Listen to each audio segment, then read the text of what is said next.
Hey, good morning, everyone. Good morning, VCers. Tony's LPs are us here. Um, Thanks for dropping in again. I appreciate it. Third cup of coffee this morning. It's maybe 10 o'clock here. But I was thinking about doing this video for a few days. So I was starting to pull some records off the top of my head. And this topic is what some people call artists that reinvent themselves. There's a few lists online, and some of them may include new groups. And I'm not really, well, for me, they're new. Don't forget, I'm old. But some groups are like Nirvana, Metallica, and groups that reinvented themselves. Linkin Park, I read about, but even The Cure, things like that. And that's an 80s band, they reinvented themselves in a way. But so what I did was I went through some records off the top of my head, like I said, and I pulled them. And I want to show that some artists who are true artists never do the same thing twice. Like the Beatles never really did the same thing twice. They kind of reinvented themselves every album, but it wasn't drastic changes. It went from, point A to point F in a gradual fashion, and it was slow, was easy to digest. Even the Who started out with a Mercy beat song, sound. They were mods, but they progressed to Tommy, and then from there on and on and on. So what I pulled were some records that some were successful. Well, most were successful. One or two were flops, and a few of those artists went on to do that particular change again. When they changed horses in midstream, maybe it was a one-off. So I'm going to go with show a few of them, but wait until the last one, because the last one is totally off the charts, bizarre. I've had this record for probably 30, 40 years, don't remember even playing it. So I listened to it last night, and I really love it. And I wish that if there was one record that needs a reissue, this is a record that needs a reissue. And I don't think it's going to be reissued anytime soon, because the packaging would be very, very tough to duplicate. It would be very expensive, rather, to duplicate. And when I show you, you'll know. So wait until the end.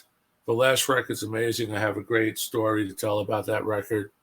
And the rest of them you probably all know, but you may not realize what a change it was for that particular band or artist to make this leap and to change that horse in midstream, as I said. So, and now for something completely different. Here we go. Put my coffee here so I don't spill it on the record. The first one up I have is Bowie, Young Americans. This came after the success of Diamond Dogs and Pinups, and, go down the list. 6 or 7 multi-platinum albums that were top sellers. They still sell today. So here Bowie departed and went totally blue-eyed soul. He had soul people on this record like Luther Vandross, has a whole Philadelphia sound to it, and Young Americans, one of my favorite Bowie albums. And Bowie went on to do similar things, where he went on, after this though, he went on his German trilogy phase with, I believe, Lodger, Low, records like that, and recorded in Berlin. But this was Young Americans. So Bowie, Bowie was a chameleon. He never stayed in the same place for too long a period. And we're lucky because we got Young Americans.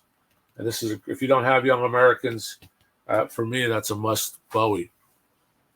Next, we have a little bit of a departure, not a huge departure, but it wasn't received well by the fans, because the fans want a certain criteria, a certain style from their beloved Rolling Stones. So this was their Satanic Majesty's request. And this was the Stones' answer, as we read, to the Beatles' Sgt. Pepper. This was a psychedelia record. If you remember, the Stones were a blues-based band, some pop. The record before this was Between the Buttons, with some changes in it, compared to the early, more blues, rhythm and blues, Black American rhythm and blues type of music. And here we have the original cover, as you can see there. And this is a mono. This record has some hits on it anyway. She's a Rainbow, 2,000 Light Years from Home,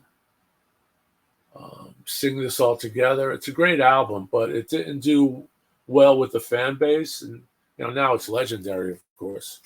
But it was a jump for them. Here's the inside, a little psychedelia. And this, like I said, is the mono. I'll show you the record. Well, first we'll show you the original inner. This was the original inner that it came in. Stereo and mono had the same inner. Here's the actual record, the London Red.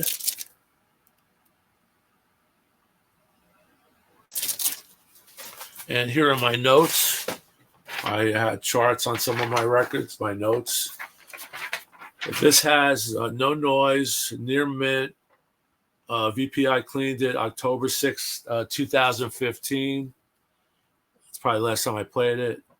Open, gatefold, 33 1/3. Bought it in a record store somewhere, I think. London, US. That's that.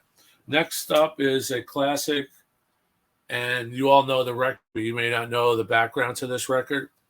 Marvin Gaye's perennial classic, never should be in everybody's collection. Music Direct, MoFi reissued this a few years ago. One Step, double 45 RPM, which is tremendous.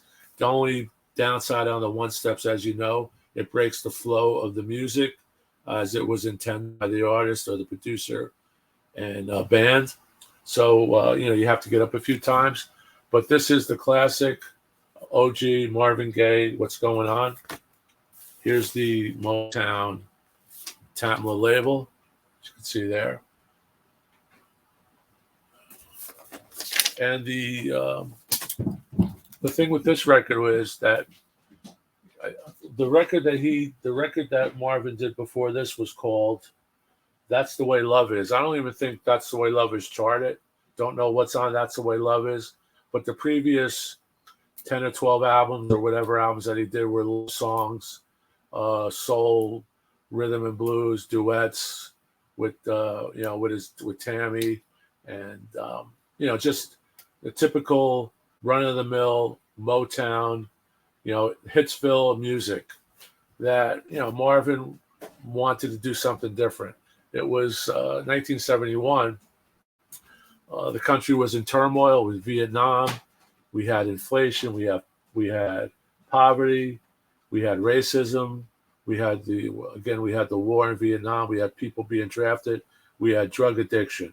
We had on and on and on. So he wanted to write a song that reflected that turmoil. And Barry Gordy, the president, the owner of Motown and Tamla, etc., said, no way, we're not doing that. Motown's not into that. Marvin fought him. Marvin won, and the rest is history. This record, like I said, should be in everyone's collection. I'll just go over the tracks, and you all know them. It's the greatest hits. What's Going On, title track. What's Happening, Brother, Fly High in the Friendly Sky, Save the Children, God Is Love, Mercy, Mercy Me, The Ecology, Side 2, Right On, Holy, Woly, Holy, and Inner City Blues, Make Me Want to Holler. And here's the gatefold, and it's a great cover. And this record was recently voted in Rolling Stone's 500 albums of all time as #1, pushing away, I believe, Sgt. Pepper, pushing away, I believe, maybe Pet Sounds. But if you think about it, this record had a social impact that those records didn't have. And this is an unbelievable record. If you can find this, there's reissues. Walmart has a reissue. Target has a reissue. Not sure of the quality, but you need this in your collection. And that was a change, a departure for Marvin Gaye, and he never looked back. He started doing his own thing. The whole Motown changed with the Temps Temps were doing Psychedelic Shack, Cloud 9, Papa Was a Rolling Stone, and they went on to social commentary. And that's, to me, the best, is when the artist can reflect the times in a way where we're entertained and maybe we learn something. Next one up is another big departure, which was the Bee Gees. Now, this was the Bee Gees' foray into disco. The album before that was Mr. Natural. Now, you got to remember, they were multi-million selling artists, the Brothers Gibb. But this record got them into the new disco era. And on here is Nights on Broadway, Jive Talking, All This Making Love.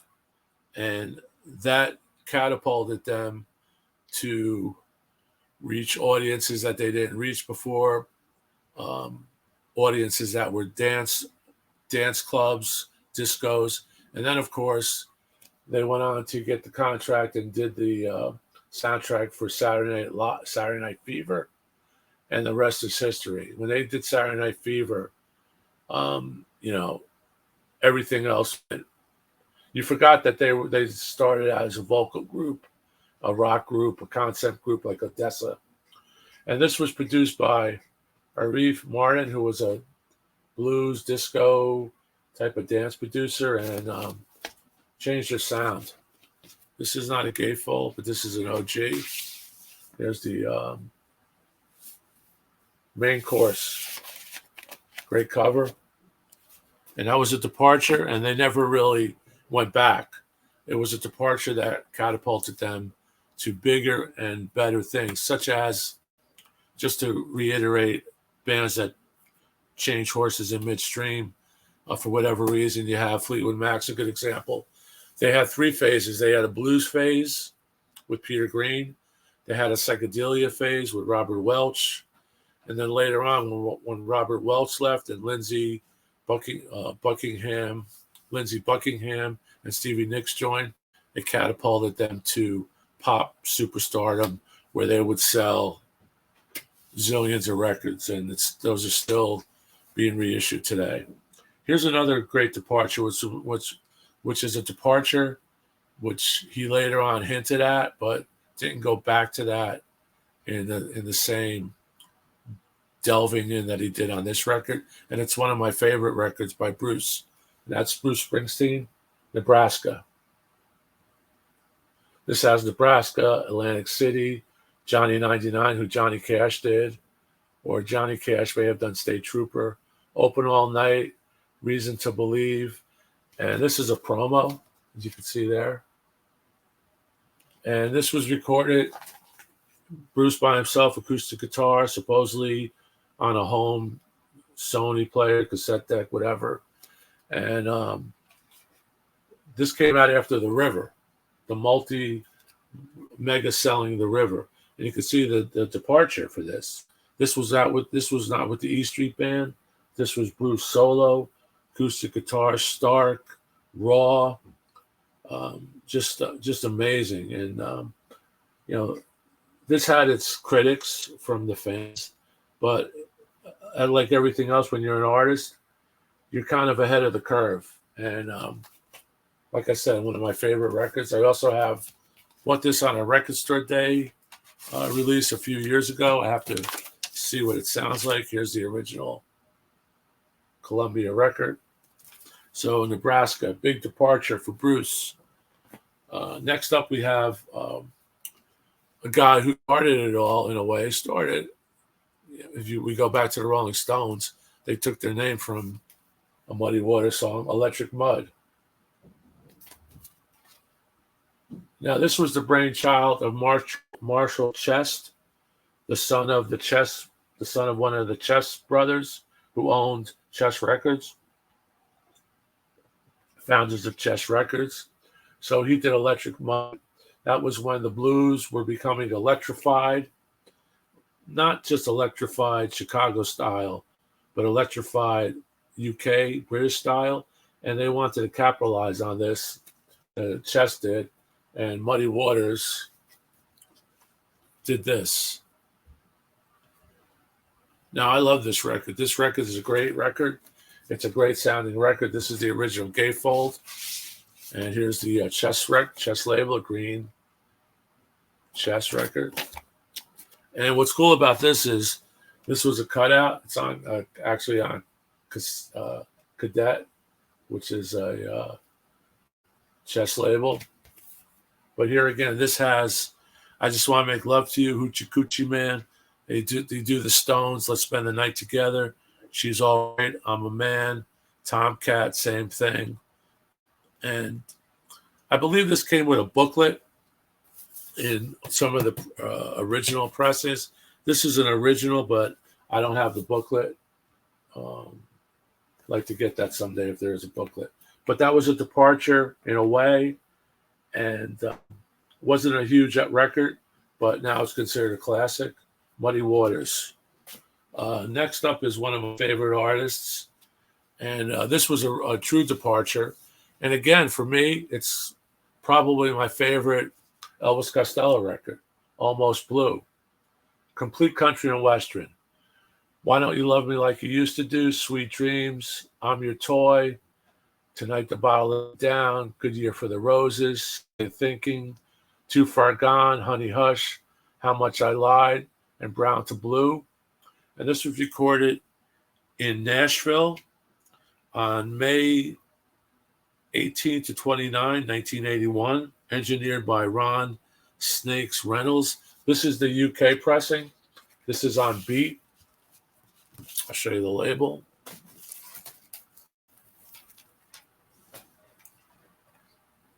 This is it. I was very lucky to find this. I couldn't believe when I found it. One of my favorite Elvis records. Here's the domestic with the hype sticker, Almost Blue.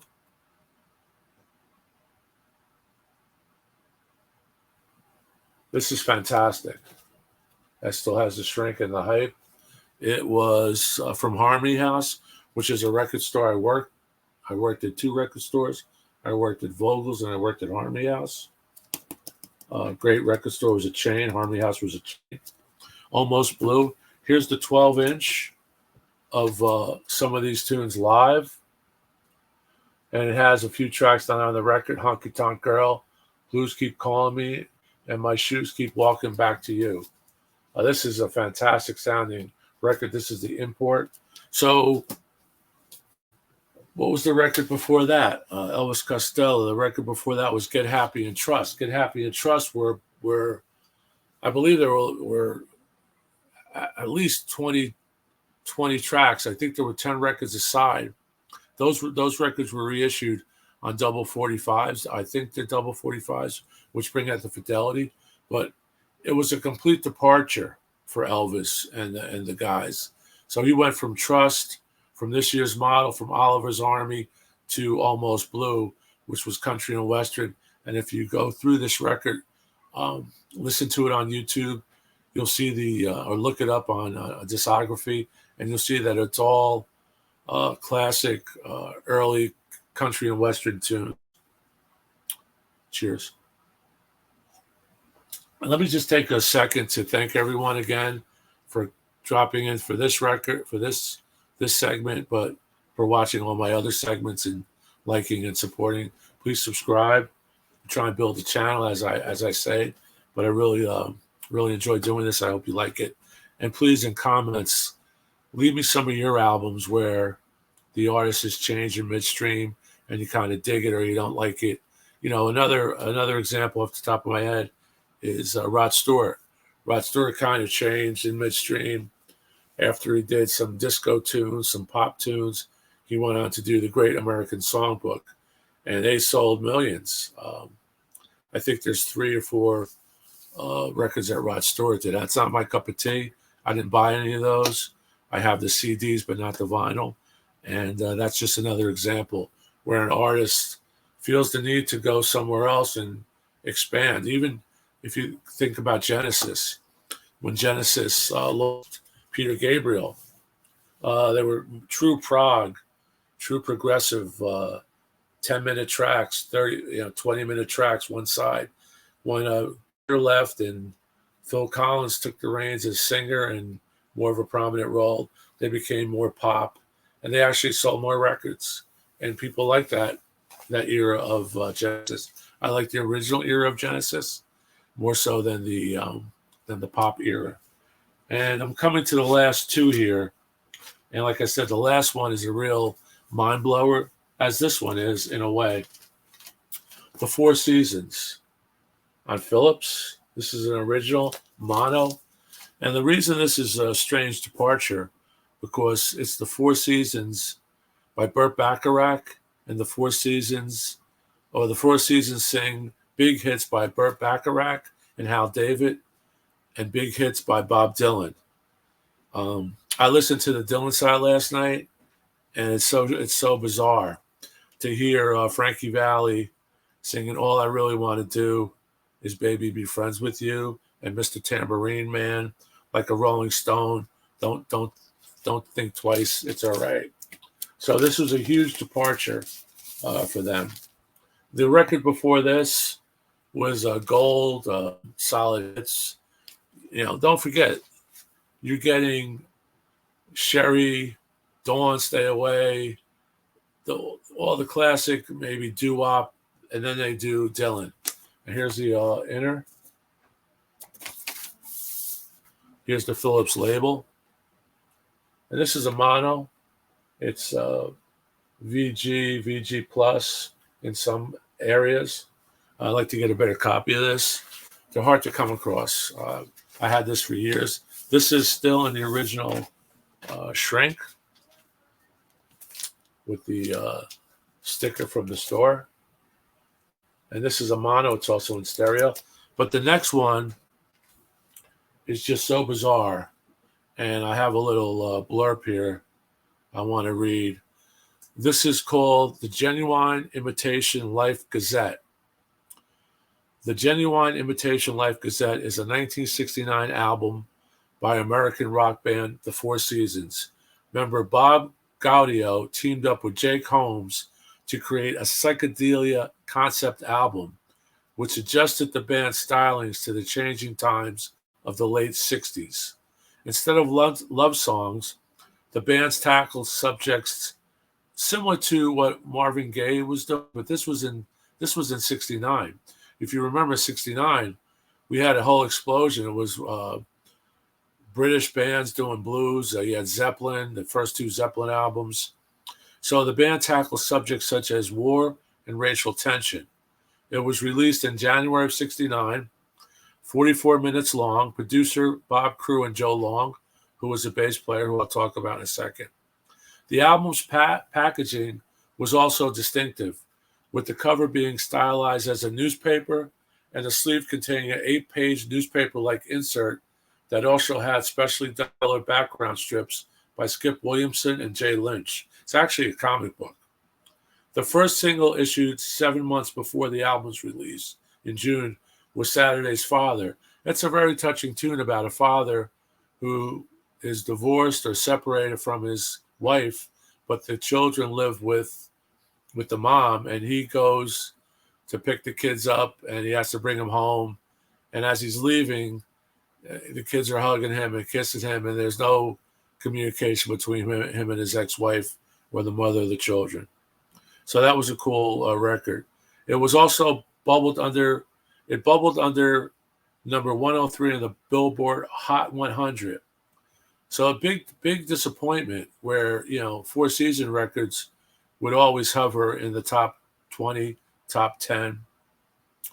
A second single with both sides culled from the album, Idaho and Something on Her Mind, was released in March of 69, and both sides barely crept into the Billboard 100 at number 95 and 98, respectively. A review for All Music, Donald A. Garcesio, says, the album lives up to its reputation as the most bizarre album in the Four Seasons catalog, describing it as a concept album that casts an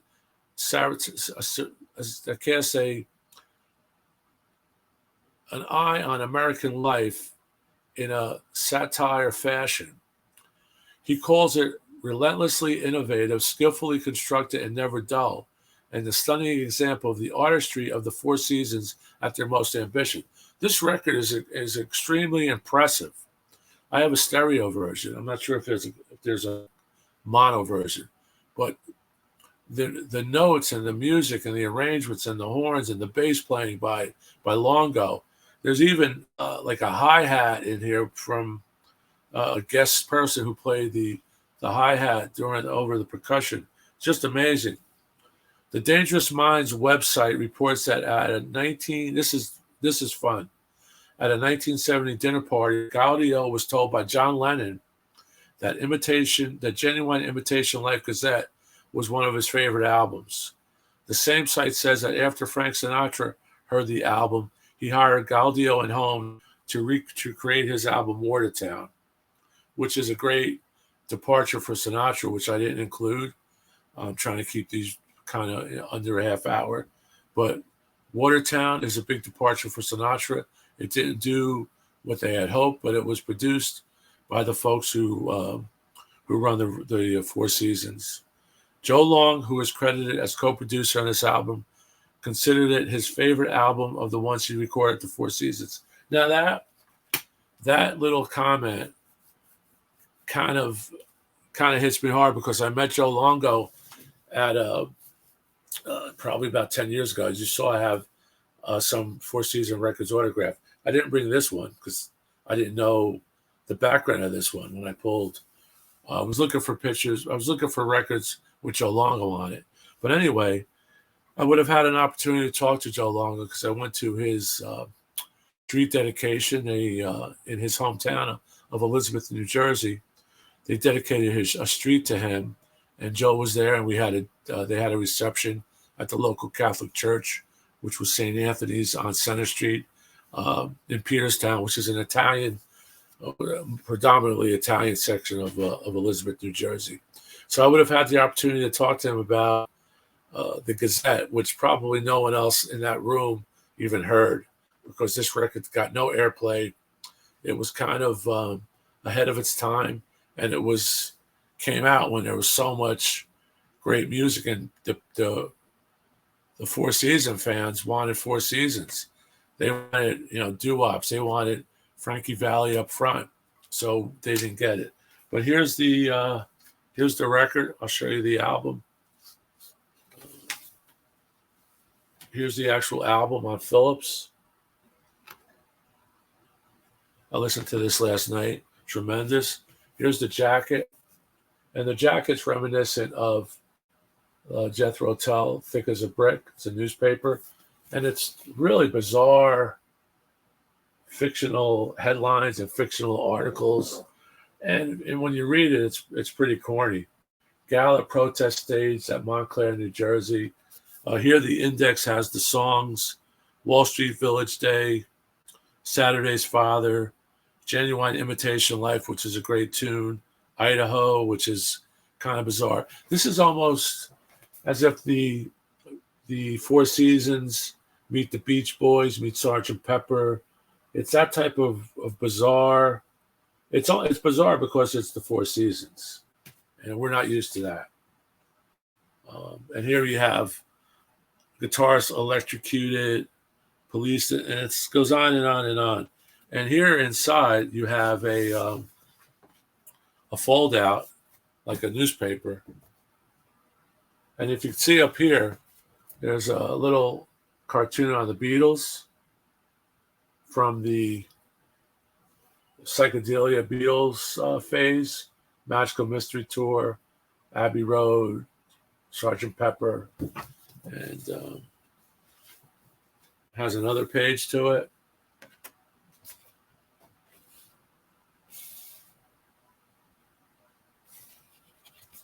And the record slides in on a slot inside, The Soul of a Woman. It also has the lyrics in the form of a newspaper article.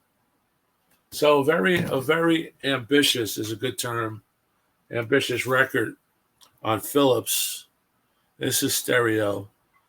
Genuine Imitation Life Gazette, Philips. And here's the hard to find booklet that's inside. It's actually like a comic book. I want to be careful. This is on newspaper paper. And there's Joe Longo next to Frankie Valli. So I got to meet Joe Longo. I signed a lot, took pictures with him. He just passed away recently, the bass player. Wasn't in the original Four Seasons lineup, but later joined. And I didn't realize that he was on Elizabeth, New Jersey. And here you have a full newspaper inside with a comic strip. And you can see it has the movie theater thing. The back has a bizarre butcher ad.